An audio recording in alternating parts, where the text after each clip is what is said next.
Iran के राष्ट्रपति इब्राहिम रईसी और विदेश मंत्री हुसैन अमीर अब्दुल्लाही की हेलीकॉप्टर क्रैश में मौत हो गई। ये घटना जिस जगह पर हुई है वहाँ मौसम काफ़ी ख़राब था, जिसके चलते रेस्क्यू टीमों को घटनास्थल पर पहुंचने में काफ़ी दिक्कतों का सामना करना पड़ा है। घटना में राष्ट्रपति रईसी का हेलीकॉप्टर पूरी तरह जला हुआ मिला है। हेलीकॉप्टर में राष्ट्रपति और विदेश मंत्री के साथ पूर्व अज़रबैजान के गवर्नर, ईरानी सर्वोच्च नेता के प्रतिनिधि भी मौजूद थे। रईसी के काफ़िले के साथ 2 हेलीकॉप्टर भी थे जो ईरान के पूर्व अज़रबैजान के प्रांत में यात्रा कर रहे थे। हादसे को लेकर सवाल उठाए जा रहे हैं कि ये कैसा संभव हो सकता है। काफ़िले के 2 हेलीकॉप्टर सही सलामत पहुंच गए और रईसी का हेलीकॉप्टर क्रैश हो गया। सवालों के जवाब तो जांच के बाद ही पता चलेंगे, लेकिन इस हादसे के पीछे कहीं ना कहीं ईरान के उस एविएशन सिस्टम को जिम्मेदार माना जा सकता है जो कमज़ोर है। ईरान और उसकी सेना का विमान सुरक्षा का इतिहास भी ख़राब बना हुआ है। पहाड़ी इलाकों में घने कोहरे के कारण ये समस्याएं बढ़ती गई हैं। राष्ट्रपति इब्राहिम रईसी अमेरिकी निर्मित बेल 2012 हेलीकॉप्टर में उड़ान भर रहे थे, जिसमें ख़राब मौसम और कोहरे की वजह से अज़रबैजान की सीमा के पास जंगल में इमरजेंसी लैंडिंग करनी पड़ी। हेलीकॉप्टर का मॉडल अमेरिका में बनाया गया है। 1979 में क्रांति के बाद इसे ईरान को नहीं बेचा जा सकता था।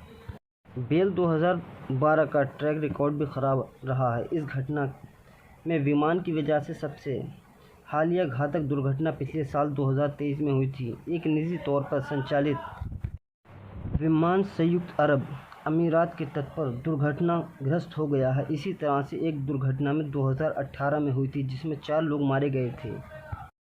बेल 2012 चालक दल सहित 15 लोगों को जा रहा था। इसके अलावा एरियल फायर फाइटिंग गियर तैनात करने का नौका चालकों के लिए अनुकूल है। 1990 के दशक से ईरान नागरिक विमानों की कमी से जूझ रहा है। प्रतिबंधों की वजह से ईरान के लिए पश्चिमी कंपनियों से नए विमान या पार्ट्स खरीदना लगभग असंभव था। इसी की कमी को पूरा करने के लिए ईरान को पुराने विमानों को लीज पर लेने या बिचौलियों के साथ पार्ट खरीदने का सहारा बना लिया था। वर्तमान में देश में 21 एयरलाइंस संचालित होती हैं, लेकिन ईरान के नागरिक उड़ान संगठन के अनुसार कुल 171 ईरानी हवाई जहाज़ चलते हैं। ईरान में कई सैन्य विमान अभी भी देश की 1979 की क्रांति के समय के रिपोर्ट्स के मुताबिक 1979 से दुर्घटना में लगभग 2000 ईरानी मारे गए हैं। ईरान की 2 प्रमुख एयरलाइन ईरान एयर और महान एयर की तरफ से इस्तेमाल किए जाने विमानों की औसत आयु लगभग 20 वर्ष से अधिक है। कुछ मामलों में 30 वर्ष से अधिक भी है, जिसमें से ज़्यादातर ऐसे हैं जिन्होंने मरम्मत की ज़रूरत की है। ईरान ने अपने दम पर IRAN 140 जैसे विमानों का निर्माण शुरू कर दिया है। पिछले 5 वर्षों के दौरान ईरानी यात्री विमानों के बड़े 108 एयरलाइन जोड़े गए हैं। एविएशन सेफ्टी नेटवर्क से 2000 के बाद ईरान में 22 घातक हवाई दुर्घटना दर्ज की गई हैं।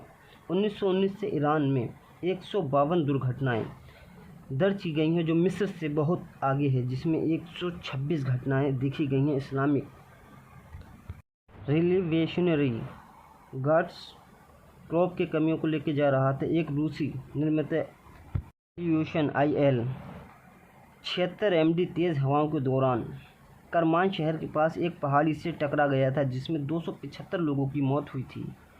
ईरान के पास वर्तमान में ज़्यादातर रूसी मिग और सुखोई लड़ाकू विमान हैं। इसके अलावा चीनी J-7 विमान भी ईरान के पास है। 1979 में इस्लामिक क्रांति से पहले कुछ अमेरिकी F-4 और F-5 फाइटर जेट भी थे। इसके बड़े होने का कस्टम ऑर्गेनाइजेशन का डेटे के मुताबिक वैश्विक प्रतिबंधों